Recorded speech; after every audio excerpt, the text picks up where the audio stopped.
Selamat pagi anak-anak. Hari ini kita akan lanjut belajar tentang pewarisan sifat.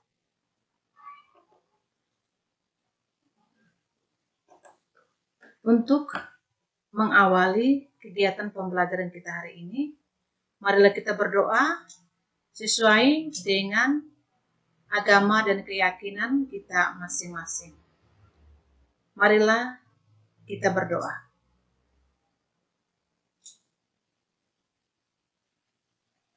Berdoa selesai. Ibu harap kalian semua dalam keadaan sehat walafiat. Untuk itu, mari kita lanjut pelajaran kita tentang pewarisan sifat. Kompetensi dasar menerapkan konsep pewarisan sifat dalam pemuliaan dan kelangsungan makhluk hidup. Yang kedua, menyajikan hasil penelusuran informasi dari berbagai sumber terkait tentang tanaman dan hewan hasil pemuliaan. Adapun tujuan pembelajaran kita hari ini, setelah kegiatan pembelajaran, diharapkan anak-anak sekalian, yang pertama, dapat menjelaskan hukum 1 Mendel dan hukum 2 Mendel. Yang kedua, menjelaskan persilangan monohibrid. Dan yang ketiga, anak-anak diharapkan dapat menyelesaikan soal tentang persilangan monohibrid. Hukum pewarisan sifat. Gregor Mendel melakukan penelitian sederhana dalam bidang pemuliaan tanaman. Objek yang dijadikan penelitiannya adalah tanaman kacang ercis atau Pisum sativum. Alasan Mendel memilih kacang ercis sebagai objek penelitian, yang pertama, kacang ercis mudah tumbuh. Yang kedua, berumur pendek. Yang ketiga, mudah melakukan penyerbukan sendiri maupun penyerbukan silang. Yang keempat, berbunga sempurna. Dan yang kelima, keturunannya banyak. Mendel mengemukakan 2 hukum pewarisan sifat, yaitu hukum 1 Mendel atau hukum pemisahan atau disebut juga dengan segregasi. Di mana hukum 1 Mendel menyatakan bahwa pada waktu pembentukan gamet atau sel kelamin, pasangan gen-gen induk atau parental memisah ke dalam 2 sel anak secara bebas. Hukum 1 Mendel berlaku untuk persilangan monohibrid atau persilangan 1 sifat beda. Sedangkan hukum 2 Mendel disebut juga dengan hukum asortasi atau hukum pengelompokan gen secara bebas. Pada saat proses pembentukan gamet atau sel kelamin, gamet jantan dan gamet betina akan berpasangan secara bebas dan membentuk siklus. Hukum 2 Mendel berlaku untuk persilangan dihibrid atau 2 sifat beda. Sekarang kita pelajari tentang persilangan monohibrid, persilangan 1 sifat beda. Persilangan monohibrid adalah persilangan 2 individu dengan 1 sifat beda. Persilangan monohibrid dibedakan menjadi 2 macam, yaitu persilangan monohibrid dominan dan yang kedua persilangan monohibrid intermediat. Apa perbedaan persilangan monohibrid dominan dengan persilangan monohibrid intermediat? Persilangan monohibrid dominan adalah persilangan 2 individu sejenis yang memperhatikan 1 sifat beda dengan gen-gen yang dominan. Kita lihat contoh pertama. Bunga warna merah. Genotipenya M besar M besar. Disilangkan dengan bunga warna putih. Genotipenya M kecil M kecil. Sifat merah dominan. Karena genotipenya M besar M besar. Sedangkan sifat putih adalah resesif. Di sini kita lihat M kecil M kecil. Dari persilangan bunga warna merah dengan bunga warna putih, tentukan yang pertama, rasio genotipe turunan kedua dan rasio fenotipe turunan kedua. Yang berikut, kita tentukan bagaimana persentase genotipe turunan kedua dan juga persentase fenotipe turunan kedua. Kita lihat di sini, parental P1 adalah bunga warna merah dan bunga warna putih. Merah genotipenya M besar, fenotipenya merah.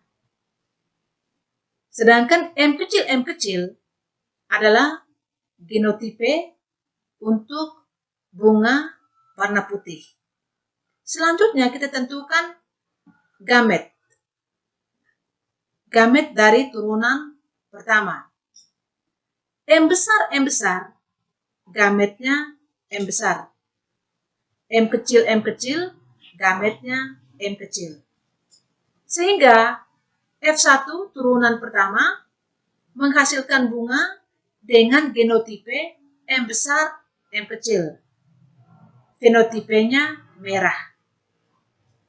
Jika turunan kedua, P2, merupakan turunan pertama disilangkan dengan sesamanya. Berarti M besar, M kecil disilangkan dengan M besar, M kecil. Selanjutnya kita tentukan gamet dari turunan kedua, G2. M besar, M kecil, gametnya ada dua, yakni M besar dan M kecil. Begitupun M besar dan M kecil memiliki gamet yang sama, M besar dan M kecil.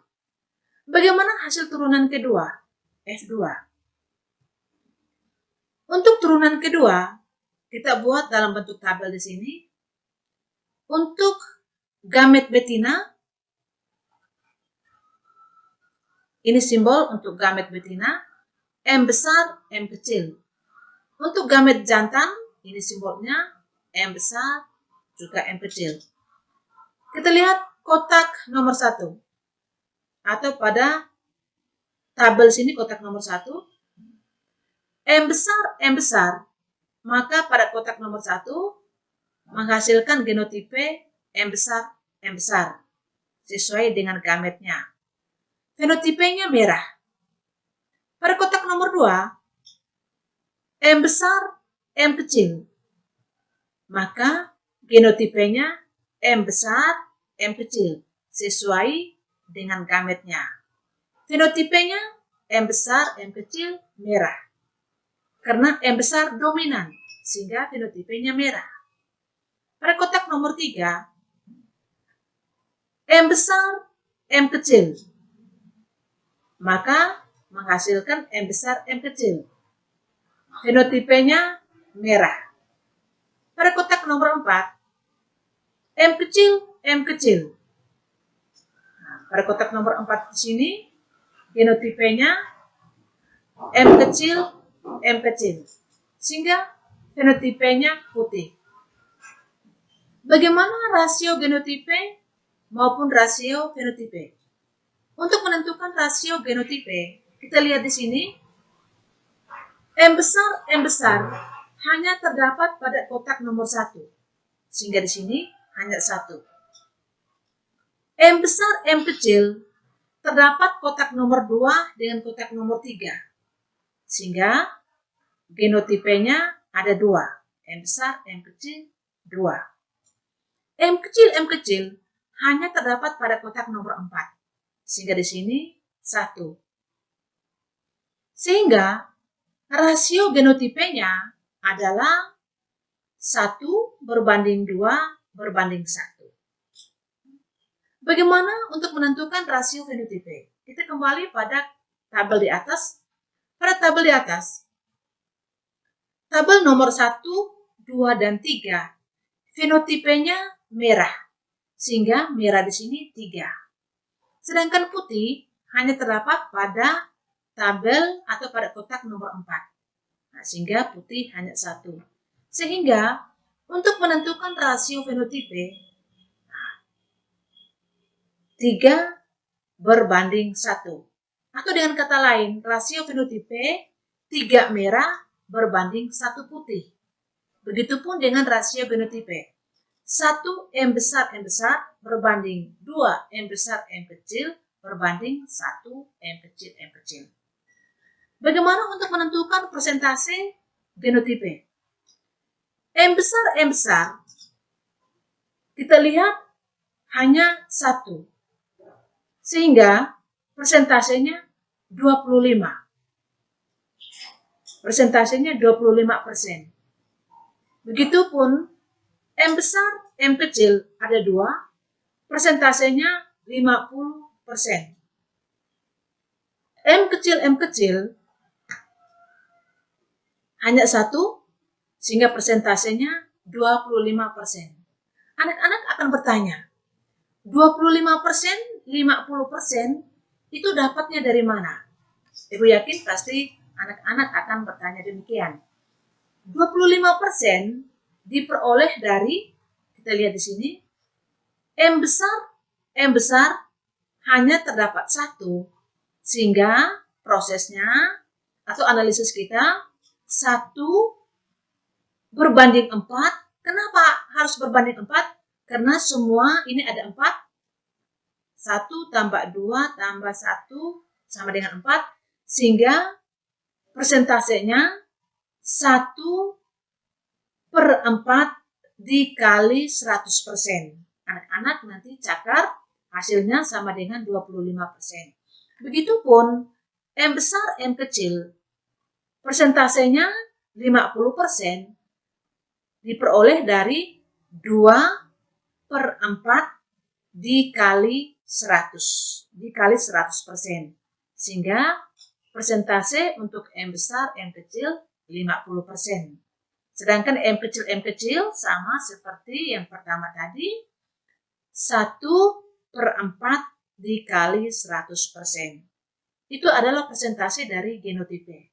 Sedangkan persentase dari fenotipe, merah ada 3. Berarti prosesnya sama.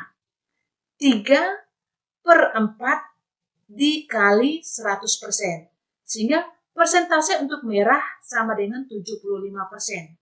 Sedangkan persentase untuk putih 1/4 dikali 100%. Sehingga persentase untuk putih sama dengan 25%. Nah, sehingga soal tadi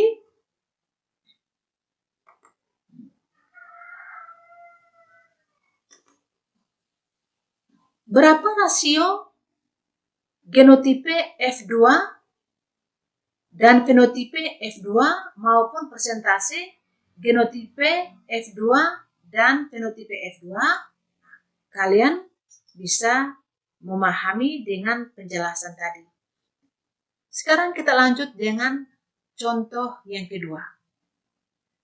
Tanaman ercis berbunga warna ungu. Genotipenya U besar. Disilangkan dengan tanaman ercis bunga warna putih. Genotipenya U kecil. Dari persilangan tersebut diperoleh hipotesis sebagai berikut. 1. Tanaman ercis bunga warna ungu bersifat homozigot resesif. Yang kedua, jenis gamet yang terbentuk dari induk tanaman ercis bunga warna putih adalah U besar. Yang ketiga, genotipe keturunan pertama F1 adalah U besar. Yang keempat, genotipe keturunan pertama F1 adalah U besar, U kecil. Yang kelima, genotipe keturunan pertama F1 adalah heterozigot. Yang keenam, apabila F1 disilangkan dengan sesamanya, akan diperoleh persentase F2 dengan genotipe U besar 50%. Yang ketujuh, perbandingan fenotipe F2 adalah 1 ungu berbanding 3 putih. Yang kedelapan, persentase F2 yang bunga warna ungu adalah 75%. Dari hipotesis di atas, manakah yang benar? Untuk itu kita akan lihat bagaimana proses penyelesaian. Induk di sini P1 parental turunan pertama, U besar disilangkan dengan U kecil, di mana U besar adalah ungu, U kecil adalah putih. Sehingga gamet pada turunan pertama, U besar adalah U besar, U kecil adalah U kecil. Sehingga turunan pertama, F1 sama dengan U besar, U kecil. Fenotipenya ungu. Jika turunan kedua, P2, merupakan turunan pertama disilangkan dengan sesama. U besar, U kecil disilangkan dengan U besar, U kecil. Fenotipenya ungu disilangkan dengan ungu. Maka gamet pada turunan kedua, U besar, U kecil, gametnya U besar dan U besar. U besar dan U kecil. Begitupun yang kedua di sini, U besar, U kecil, gametnya U besar dan U kecil. Bagaimana hasil dengan turunan kedua? Pada turunan kedua, pada tabel di sini, gamet U besar, U kecil, U besar, U kecil. Maka pada kotak nomor 1, U besar. Nah, ini fenotipenya ungu. Kotak nomor 2, U besar, U kecil. Nah, maka pada kotak nomor 2, sesuai gametnya U besar, U kecil. Fenotipenya ungu. Kotak nomor 3, U besar, U kecil. Maka genotipenya sesuai gamet U besar, U kecil. Fenotipenya ungu.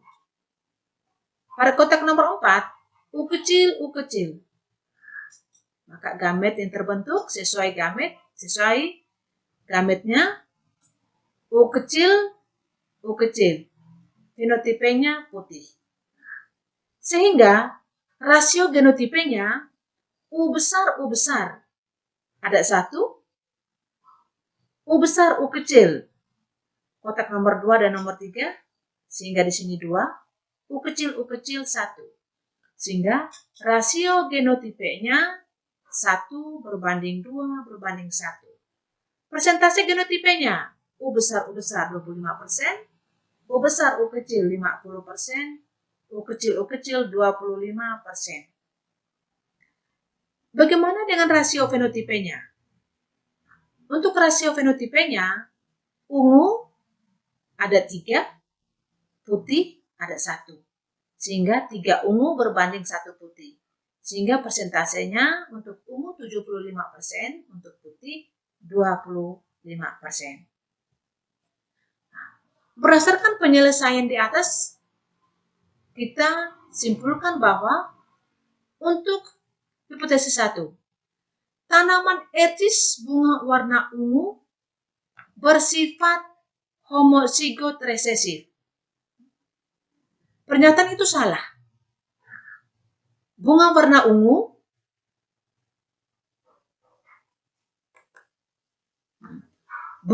ungu di sini U besar. Nah, dia bersifat dominan. Nah, sehingga hipotesis 1 salah.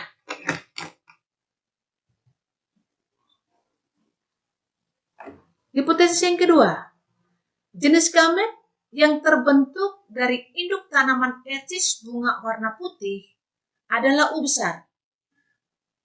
Hipotesis itu salah, karena bunga warna putih U kecil, gametnya adalah U kecil, bukan U besar. Sehingga hipotesis nomor 2 salah. Yang ketiga, genotipe keturunan pertama F1 adalah U besar, O besar. Nah, hipotesis nomor 3 itu salah. Untuk menjawab hipotesis 3, kita akan lanjut dengan hipotesis 4. Genotipe keturunan pertama F1 adalah U besar, U kecil. Betul. Nah, sesuai dengan kita punya analisis di depan tadi, ini U besar, U kecil.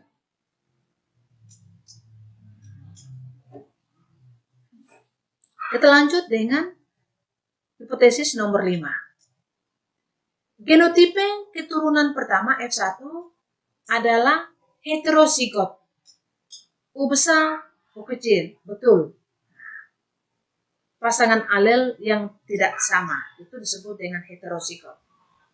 Yang keenam, apabila F1 disilangkan dengan sesamanya, akan diperoleh persentase F2 dengan genotipe U besar 50%. Nah, hipotesis ini salah. U besar hanya terdapat pada kotak nomor 1, sehingga persentasenya hanya 25%. Yang ketujuh, perbandingan fenotipe F2 adalah 1 ungu berbanding 3 putih. Nah, dia terbalik, sehingga hipotesis ini salah. Yang benar adalah 3 ungu berbanding 1 putih. Persentase F2 yang bunga berwarna ungu adalah 75%. Benar. Nah, jadi karena ungunya ada 3, maka 3/4 dikali 100%, maka persentase untuk bunga berwarna ungu 75%. Sekarang kita lihat tentang persilangan monohibrid intermediat. Tadi kita sudah lihat persilangan monohibrid dominan. Persilangan monohibrid intermediat adalah persilangan 2 individu sejenis yang memiliki sifat berada di antara sifat dominan dan resesif. Dia berada di antara. Hal ini terjadi karena adanya dominasi yang tidak sempurna. Sekarang contoh. Bunga warna merah M besar disilangkan dengan bunga warna putih M kecil, di mana M besar dan M kecil bersifat intermediat. Nah, terjadi dominasi tidak sempurna. Tentukan rasio genotipe dan fenotipe pada turunan kedua. Sekarang kita lihat parental P1 M besar merah disilangkan dengan M kecil putih. Langkah selanjutnya kita tentukan gamet M besar. Gametnya hanya 1, yakni M besar. M kecil, gamet juga hanya 1, yakni M kecil. Sehingga pada turunan pertama menghasilkan bunga dengan genotipe M besar M kecil. Di mana M besar M kecil fenotipenya merah muda karena dia bersifat intermediat. Selanjutnya, turunan kedua merupakan turunan pertama disilangkan dengan sesama.